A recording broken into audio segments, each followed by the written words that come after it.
السلام علیکم دوستو، آج کی سٹوری کا ٹاپک ہے سنگ دل باپ۔ میں اسے کھڑکی سے یا دروازے سے چھپ چھپ کر دیکھا کرتی، سامنے آنے کی ہمت مجھ میں نہ تھی۔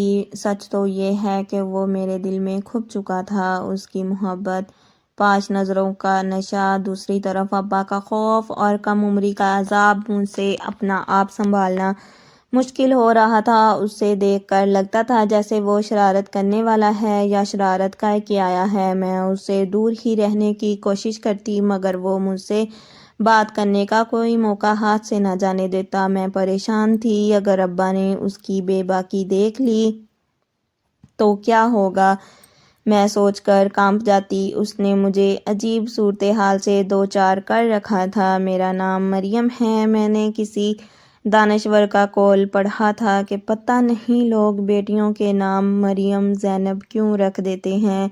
بڑے ناموں کے ساتھ دکھ بھی بڑے وابستہ ہوتے ہیں۔ اتنے بڑے نام غم کی صورت میں کچھ نہ کچھ خراج تو وصول کرتے ہی ہیں۔ جی ہاں، میرا نام مریم ہے۔ ہم 2 بہنیں اور ایک بھائی ہے۔ میرے بابا کا چھوٹا سا ہوٹل تھا، اچھی گزر بسر ہو رہی تھی۔ دن کچھ بچپن کے، کچھ جوانی کے تھے۔ زندگی مزے میں تھی۔ فاطمہ جو کہ میری چھوٹی بہن ہے، مجھے اس کو ستانے میں بڑا مزہ آتا تھا۔ صلواتیں سننے کو ملتی تھی، علی بھیا کی چیزیں چھپا کر ان کی چیخیں سننا، بس مزے ہی مزے تھے۔ میرے چچا کی فیملی بھی ہمارے ساتھ رہائش پذیر تھی۔ میرے چچا شہباز کے 2 بیٹے طلحہ اور بلال، ہم سب سکول اور کالجز میں جاتے تھے۔ امی ابا سے اکثر کہا کرتی تھی کہ اب ہم علیحدہ ہو جائیں تو اچھا ہے، ہمارے بچے جوان ہو رہے ہیں، ہمیں درمیان سے دیوار کھینچ لینی چاہیے، بیٹیوں والا گھر ہے، اگر کوئی غلطی ہو گئی تو معاف نہیں کرو گے، میں تم کو اچھی طرح جانتی ہوں۔ میرے بابا مذاق میں بات اڑا دیتے اور کہتے میرے بچے ایسے نہیں ہیں، مجھے ان پر مکمل اعتماد ہے۔ میں سیکنڈ ایئر کی طالبہ تھی اور بلال یونیورسٹی میں پڑھ رہا تھا۔ ایک دن بدقسمتی سے میں گھر پر اکیلی تھی۔ بلال یونیورسٹی سے واپس آ گیا۔ بلال کو دیکھ کر میرے چہرے کا رنگ اڑ گیا۔ سب گھر والے کہاں گئے؟ بلال نے مجھ سے پوچھا۔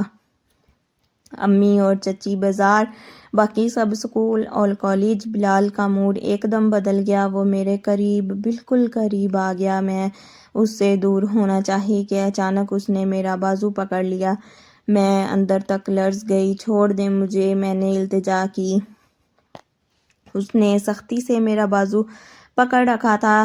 تمہارے اس گریز، شرم و حیا اور گھبراہٹ کو میں کیا سمجھوں؟ اگر تم مجھ سے شادی کی خواہش مند ہو تو بابا سے بات کرو، میں نے لرزتے ہوئے کہا۔ اس دن سے میری بدقسمتی کے دن شروع ہو گئے۔ اچانک بابا ہوٹل سے گھر آئے، چائے کے لیے فریج سے دودھ نکالنا تھا۔ بابا کو دیکھ کر بلال نے میرا ہاتھ چھوڑ دیا اور سر جھکا کر باہر نکل گیا۔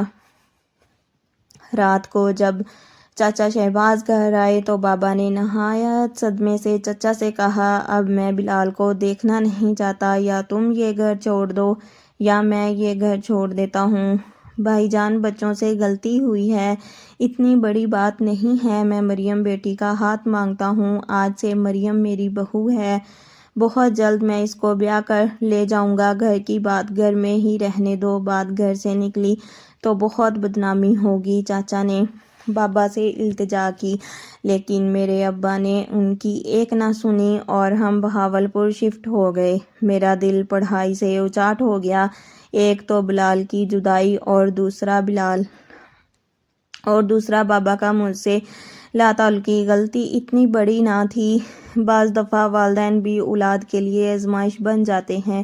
میرے دل پر آبلے پڑتے چلے گئے۔ پھر وہ ٹھیک نہ ہوئے، بلال سے بچھڑے اور بابا سے ہم کلام ہوئے۔ مجھے 6 سال کا عرصہ گزر گیا تھا۔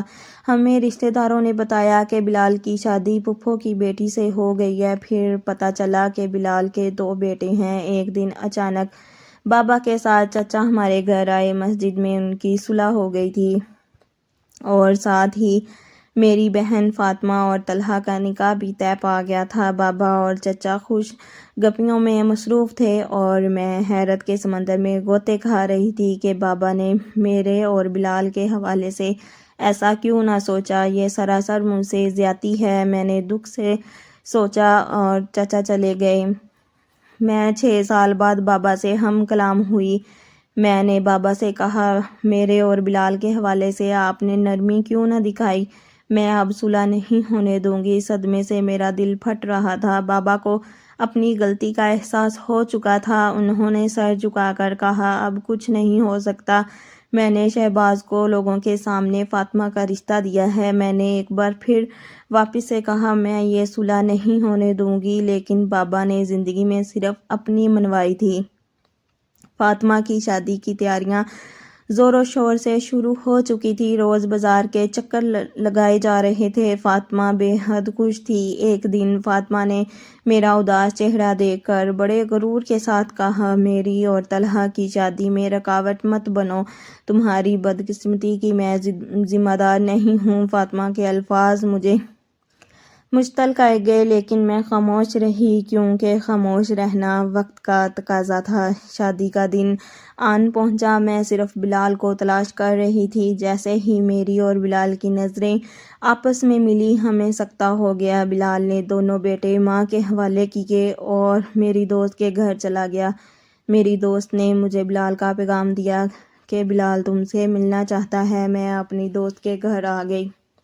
اب مجھے کسی کا ڈر اور خوف نہ تھا۔ بلال کو ایک عرصہ بعد دیکھ کر میری آنکھیں دریائے راوی بن گئی۔ وقت بہت کم ہے، اسے رونے میں ضائع نہ کرو۔ جلدی سے بتاؤ، کیا تم میرے ساتھ کورٹ میرج کرو گی؟ میں نے ہاں کر دی۔ مجھے کسی کی کوئی پرواہ نہیں۔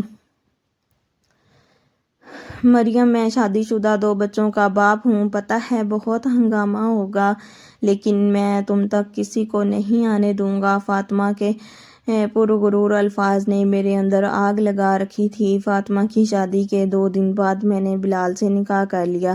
یہ خبر میرے گھر والوں پر بم بن کر گری۔ میری ماں اور باپ بار بار بے ہوش ہو رہے تھے۔ میرے بھائی نے پیغام بھجوا دیا کہ تم اور فاطمہ اس گھر میں دوبارہ داخل نہ ہونا۔ فاطمہ نے کہا، میں کیا آؤں گی، میرا کیا قصور؟ پر بابا نے کہا، طلحہ کا بلال بھائی ہے، اب اس گھر کے دروازے تم پر بند ہیں۔ یہی فاطمہ کی سزا تھی۔ فاطمہ نے مجھے بغاوت پر اکسایا۔ میرا چہرہ کھلی کتاب کی مانند ہے۔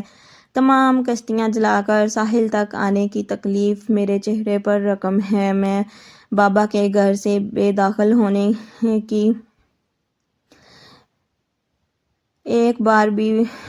کے بعد ایک بار بھی مسکرا نہ سکی۔ بابا کی بے جا ضد نے مجھے بغاوت پر اکسایا۔ والدین کو چاہیے کہ اولاد کو آزمائش میں نہ ڈالیں، ان کی چھوٹی چھوٹی غلطیوں کو نظر انداز کر دیا کریں۔ آخر اولاد بھی انسان ہوتی ہے، اسے انسان کی نظر سے دیکھیں۔ سٹوری اچھی لگی تو جلدی سے لائک کر دیں، چینل کو سبسکرائب کر دیں اور بیل آئیکن کے بٹن پہ کلک کر دیں تاکہ ہر آنے والی ویڈیو کا نوٹیفیکیشن آپ